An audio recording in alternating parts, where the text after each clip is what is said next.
Greetings and salutations. Thank you for lending an ear to The Voice of the Times this Sunday, June 13, 2021. For today's editorial, Palace should revisit policy on face shields. Health authorities should revisit the policy on mandating face shields, as suggested by Manila Mayor Francisco Isko Moreno Dumagoso.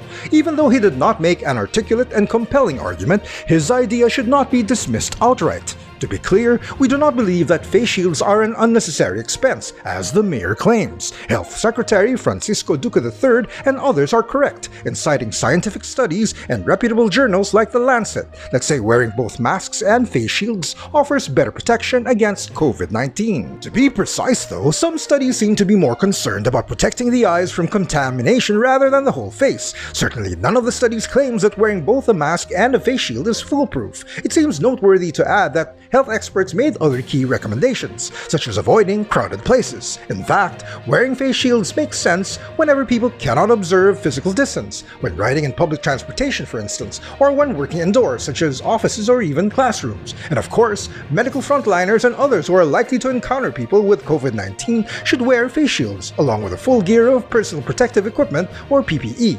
The question is, should people be legally obligated to wear face shields in public, particularly outdoors, or should the government instead recommend them only in certain situations or for people working in enclosed spaces with others? On a practical point, the argument based simply on which is safer seems incomplete.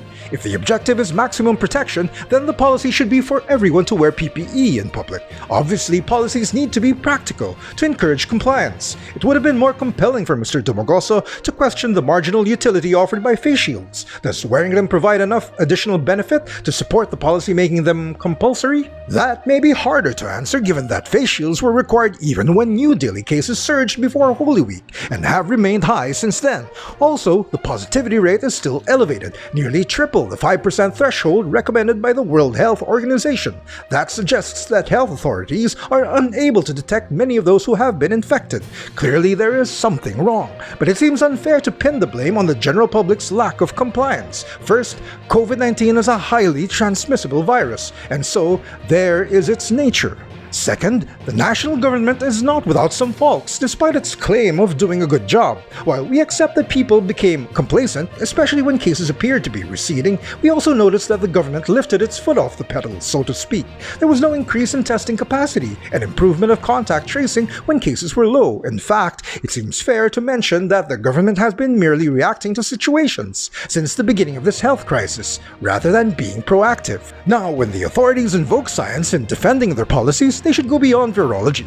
One could argue that wearing face shields can lead to a moral hazard problem. For instance, some may ignore the risks of mingling with other people because they feel reassured by having the added protection of face shields. If science is to truly dictate policymaking, the authorities should also consider all its fields, including psychology and human behavior. Of course, Mr. Dumagoso also alluded to some practical points. He should have argued that the cost of enforcement may be impractical because, based on observation, most people do not wear face shields properly, if they have one at all. This seems true even among cabinet officials during their regular televised meetings with President Rodrigo Duterte. For the record, we also believe that wearing face shields offers better protection from the pandemic, but we are less certain of their benefit when people are outside, where wearing masks properly and maintaining physical distance seem adequate.